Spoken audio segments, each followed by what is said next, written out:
కార్యక్రమానికి విచ్చేసిన వివిధ జిల్లాల నుండి విచ్చేసిన కుల పెద్దలకి మీడియా మిత్రులకి అందరికీ పేరు పేరున స్వాగతం పలుకుతున్నాము. ఈరోజు ఎంతో దురదృష్టకరంగా మేము ఈ ప్రెస్ మీట్ పెట్టడం జరుగుతుంది. కారణం ఏంటంటే మా పిల్లల భవిష్యత్తు ఏమైపోతుంది అన్నట్టు మేము చాలా బాధపడుతున్నాము. రిజర్వేషన్ అనేది కొన్ని పోరాటాలు, కొన్ని ధర్నాలు, కొన్ని ప్రాణాలు కోల్పోతే రిజర్వేషన్ వస్తుంది. అలాంటిది మేము అర్ధ సంచార జాతికి సంబంధించిన వాళ్ళము గత ప్రభుత్వాలు గుర్తించి మమ్మల్ని బీసీపీ లెవెల్లో కలిపితే ఈరోజు నిన్ననో మొన్ననో ఎమ్మెల్యే అయ్యిండు మా కుర్మైన. అరే సంతోషపడ్డాం, అరే మా కుర్మలలో ఒక ఎమ్మెల్యే అయ్యిండని. కానీ కులద్రోహం చేసే వ్యక్తి అని మేము అతన్ని అనుకోలేదు. కులాన్ని అభివృద్ధి చేస్తాడు, కులానికి మా గొర్రెల కాపర్లకు అభివృద్ధి చేస్తాడు, మా కుల సంఘాలకు భవనాలు కడతాడు, మా కులానికి ముంగటు నడిపిస్తాడని శాసనసభలో ఒక విప్పుగా ఆయన బీర్ల ఎల్లయ్యన్న నువ్వు ఎమ్మెల్యే అయినప్పుడు సంతోషపడ్డది కుర్మ కులం, అన్ని సంబంధ వర్గాలు కూడా సంతోషపడ్డాయి, అన్ని బీసీ కులాలు సంతోషపడ్డాయి. కానీ ఈరోజు నువ్వు చేస్తుంది ఏంది? నీకు అవసరమా? అంటే కుర్మ కులం అంటే అంత గుడ్డి కులం కనిపిస్తుందా నీకు? మా కులాన్ని చూసే నీకు టికెట్ ఇచ్చింది ఎమ్మెల్యేషమన్నా, మా కులాన్ని చూసే నీకు ఎమ్మెల్సీ టికెట్ ఇచ్చింది. ఈరోజు మీరిద్దరు కలిసి తోడు దొంగలా ఏందో మాకు తెలియదు. కానీ ఈరోజు మా కుర్మ కులానికి ఒక ద్రోహం చేసే దుష్ట శక్తులుగా మీరు మారిండ్రు. ఖబర్దార్, దీన్ని మాత్రం మేము ఎక్కడికైనా తీసుకెళ్తాము. నువ్వు దొడ్డి కొమరయ్య ఆత్మగౌరవ భవనంలో మేము పసుపుని బంగారం లాగా మేము పూజిస్తాం. కొమరవెల్లి మల్లన్న బంగారము అని మనం పూజిస్తాం. అలాంటిది నువ్వు ప్రెస్ మీట్ పెట్టి నన్ను అందరూ తిడుతుండ్రు, ఇష్టం వచ్చినట్టు తిడుతారో చేస్తురని బండారు చేతులు పట్టుకొని నేను కులానికి మోసం చేయలేదు అని నువ్వు దొడ్డి కొమరయ్య ఆత్మ గౌరవ భవనంలో నువ్వు ప్రామిస్ చేసినావు. యాదుందా? ఒక్కసారి గుర్తు చేస్తున్నాం. కులానికి మోసం కనిపించలేదా నువ్వు ఇప్పుడు చేసేది? కులానికి 33 BCD 33 యాదవులది, మనమందరము అన్నదమ్ముల్లాగా ఉండే కులానికి తీసుకొచ్చి ఈ రోజు కుర్మలలో కలపడానికి నీకు ఏం అర్హత ఉందని నేను అడుగుతున్నాను. నువ్వు 2024 వచ్చింది ఆలస్యం లేదు. నువ్వు మన గవర్నమెంట్కి లెటర్ రాసేసావు 2024 నుండి. ఎగమలేశమన్నా ఈయన గెలవంగానే నువ్వు ఆశపడ్డావు, అరే కాంగ్రెస్ వచ్చింది, నేను రాజకీయంగా ఎదగాలంటే బీర్ల ఎలయ్య కావాలి. బీర్ల ఎలయ్య నువ్వు ఇద్దరు కలిసి తెలంగాణ ట్రస్ట్ బోర్డు మెంబర్ ఇచ్చినావు. బీర్ల ఎలయ్యకు ఏం చేసిండని ఇచ్చినావు నువ్వు? అంతకుముందు కుర్మ సంఘానికి ఏమైనా సేవ చేసిండా?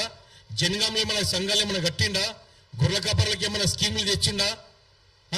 ఆయన గెలవంగానే విప్పు కాగానే నా చరిత్ర మారుతుంది. యజ్ఞమలేశమ్మన్న నీకే చెప్తున్నా, నేను రాజకీయంగా ఎదగాలి, నాకు మళ్ళీ ఎమ్మెల్సీ మళ్ళీ రావాలి అంటే బీర్లే కావాలి. ట్రస్ట్ బోర్డు మెంబర్ ఇచ్చేసినావు. 2004లో ఏమని రాసిండు చూసినావు అన్ను?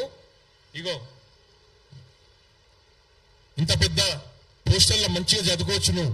కుర్మ సంఘాన్ని కూడా పోస్ట్ చేస్తాం, రిజిస్టర్ పోస్ట్ ఇది. ఒక్కసారి ఇమ్మీడియట్లీ మాకు బీర్ల ఎలయ్యన్న క్షమాపణ చెప్పాలి. దీనిపైన మాకు క్లారిటీ కావాలి. ఏమని? నేను ఒక సంఘానికి, కుల సంఘానికి ద్రోహం చేస్తున్నా, నాతోటి తప్పైందని మీరు క్షమాపణ చెప్పాలి. అలాగే యజ్ఞ మల్లేశమన్న నీ సహకారంతో ఇదంతా జరుగుతుంది.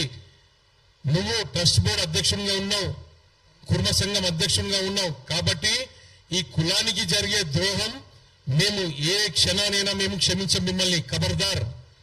అలాగే 7,90,000 అన్నప్పుడే మాకు అర్థమైంది.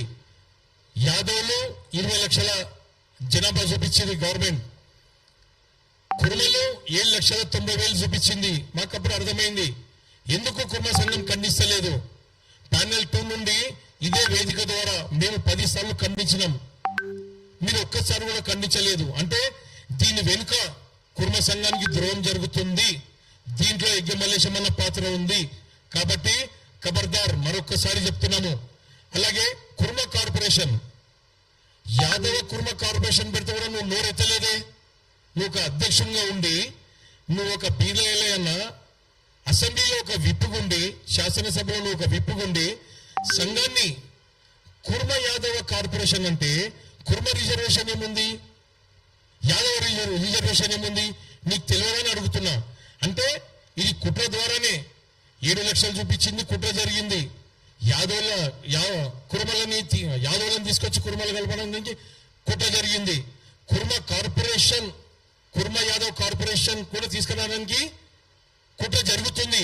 కాబట్టి తెలంగాణలో ఉన్న కుర్మలారా, మరొకసారి ఈ దొంగలని వీరు చేసే ఈ దుష్ట కార్యక్రమాలన్నీ మీరు ఒక్కసారి గమనించాలని మరొకసారి కోరుతున్నాను. అలాగే మన కుర్మ కార్పొరేషన్ సపరేట్ కావాలని మేము నిర్విరామంగా 3 నెలల నుండి మేము పోరాడుతున్నాము. దీనిలో మీరు గత 10 రోజుల కింద ఎమ్మెల్యే మన ముఖ్యమంత్రి గారిని కలిసిండ్రు, రేవంత్ రెడ్డి గారిని కలిసి మీరు ఏం మాట్లాడిండ్రు, మీరు ఏం చేస్తుండ్రు. ఇప్పుడు బట్ట బయలవుతుంది. కాబట్టి ముఖ్యమంత్రి గారి కూడా మేము ఛాలెంజ్ చేస్తున్నాం. ఈ రోజు మా కుర్మలకు ఎలాంటి అన్యాయం జరిగినా, మా రిజర్వేషన్ పైన ఎలాంటి ద్రోహం జరిగినా వచ్చే ఎలక్షన్లలో మేము మా కుర్మల తలాకేందో చూపిస్తాము. అప్పటిదాకా మీరు వేచి చూడాలి. మా కుర్మలు ఏ రోజు అన్యాయం జరిగినా కానీ మేము సహించము. మా కులం ఏందో ప్రతి ముఖ్యమంత్రికి తెలుసు. మాది న్యాయం గల్ల కులం, మాట గల్ల కులం. పైసా తీసుకుంటే మూటగట్టి అప్పచెప్పే కులం మాది. ఈరోజు మా కులానికి ఎలాంటి అన్యాయం జరిగినా మేము సహించాం. ముఖ్యమంత్రి గారు రేవంత్ రెడ్డి అన్న మరొకసారి చెప్తున్నాము, బీర్లా అన్న మా యజ్ఞమల్లేశం అన్న చేసే మా సంఘానికి ద్రోహము మీరు ఎంకరేజ్మెంట్ చేయొద్దు. కాబట్టి మా కులానికి మీరు న్యాయం చేస్తారని మరొకసారి కోరుకుంటూ ఈ అవకాశం ఇచ్చిన ప్యానెల్ టు పెద్దలందరికీ ధన్యవాదాలు తెలుపుకుంటున్నాము.